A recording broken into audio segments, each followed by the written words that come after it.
ಎಲ್ರಿಗೂ ನಮಸ್ಕಾರ. ನಾನು ನಿಮ್ಮ ನಿರೂಪಕಿ ಸವಿ ಪ್ರಕಾಶ್ ಮಾತಾಡ್ತಾ ಇದ್ದೀನಿ. ಅಂತಾರಾಷ್ಟ್ರೀಯ ಮಟ್ಟದಲ್ಲಿ ಬಹಳಷ್ಟು ಕಾರ್ಯಕ್ರಮಗಳನ್ನ ನಿರೂಪಣೆ ಮಾಡಿದ್ದೀನಿ. ಮೋದಿಜಿಯವರ ಕಾರ್ಯಕ್ರಮ ನಿರೂಪಣೆ ಮಾಡಿದ್ದೀನಿ. ನನಗೊಂದು ಖುಷಿ ವಿಚಾರ ಅಂತ ಹೇಳಿದ್ರೆ, ನಮ್ಮ ಭಾಸ್ಕರ್ ಅವರು PM TV ಅಂತ ಹೇಳಿ ಒಂದು ಯೂಟ್ಯೂಬ್ ಚಾನೆಲ್ ಓಪನ್ ಮಾಡಿದ್ದಾರೆ.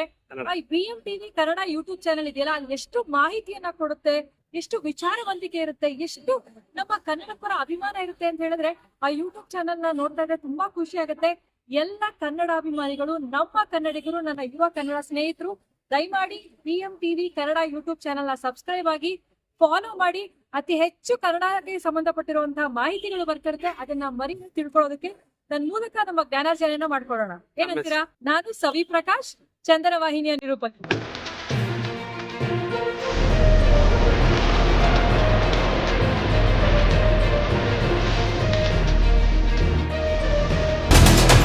ವಿಜಯಪುರ ಜಿಲ್ಲಾ ಕ್ರೀಡಾಂಗಣದಲ್ಲಿ ಸಾವಿರಾರು ನಿರುದ್ಯೋಗಿ ಯುವಕ ಯುವತಿಯರು ರಾಜ್ಯ ಸರ್ಕಾರದ ವಿರುದ್ಧ ಪ್ರತಿಭಟನೆ ನಡೆಸಿದರು. ವಿವಿಧ ಇಲಾಖೆಗಳಲ್ಲಿ ಖಾಲಿ ಉಳಿದಿರುವ ಸರ್ಕಾರಿ ಹುದ್ದೆಗಳನ್ನು ಕೂಡಲೇ ಭರ್ತಿ ಮಾಡಿ ಉದ್ಯೋಗ ನೀಡಬೇಕೆಂದು ಆಗ್ರಹಿಸಿದರು.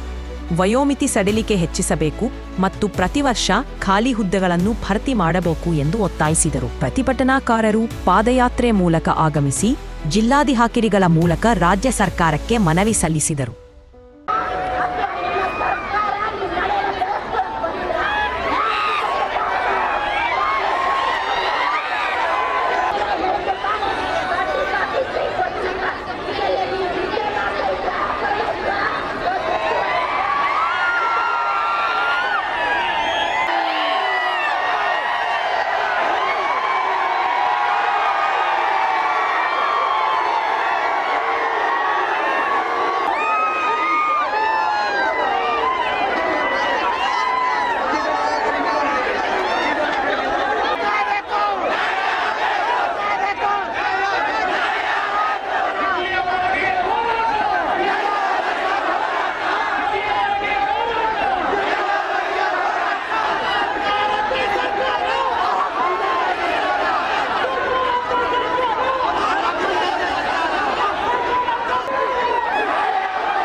ನಮ್ಮ ದ್ವೇಷ ಏನಿದ್ರು ಯಾರ ವಿರುದ್ಧ? ಸರ್ಕಾರದ ವಿರುದ್ಧ. ನಮ್ಮ ಘೋಷಣೆ, ನಮ್ಮ ಏನೇ ರೀತಿ ನಮ್ಮ ಆಕ್ರೋಶ ಯಾರ ವಿರುದ್ಧ ತೋರಿಸ್ಬೇಕಂತಂದ್ರೆ ಸರ್ಕಾರದ ವಿರುದ್ಧ.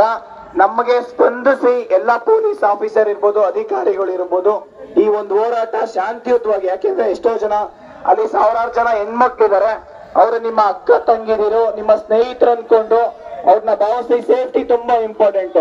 ಯಾಕೆಂದ್ರೆ ಇವತ್ತಿನ ಹೋರಾಟಕ್ಕೆ ಎಲ್ಲಾ ವಿದ್ಯಾರ್ಥಿಗಳ ಪರವಾಗಿ SB ವಿಸ್ಡಮ್ ಸಂಸ್ಥಾಪಕರು, ಅಧ್ಯಕ್ಷರಾದಂತ ಶರಣ್ ಬಂಡೇರ್ ಹಿಮಠ್ ಸರ್ ಕೂಡ ಈ ಹೋರಾಟಕ್ಕೆ ಭಾಗಿಯಾಗಿದ್ದಾರೆ. ಅದೇ ರೀತಿ ನಾವಿನ್ನು ಸಂಜೆ ತನಕ ಹೋರಾಟ ಮಾಡ್ತೀವಿ. ಈ ಹೋರಾಟದಲ್ಲಿ ಎಲ್ಲಾ ಕೋಚಿಂಗ್ ಸಂಸ್ಥೆಗಳು, ಲೈಬ್ರರಿ ಸಂಸ್ಥಾಪಕರು ಎಲ್ಲ ಬಂದು ಈ ಹೋರಾಟಕ್ಕೆ ಭಾಗಿಯಾಗಬೇಕು.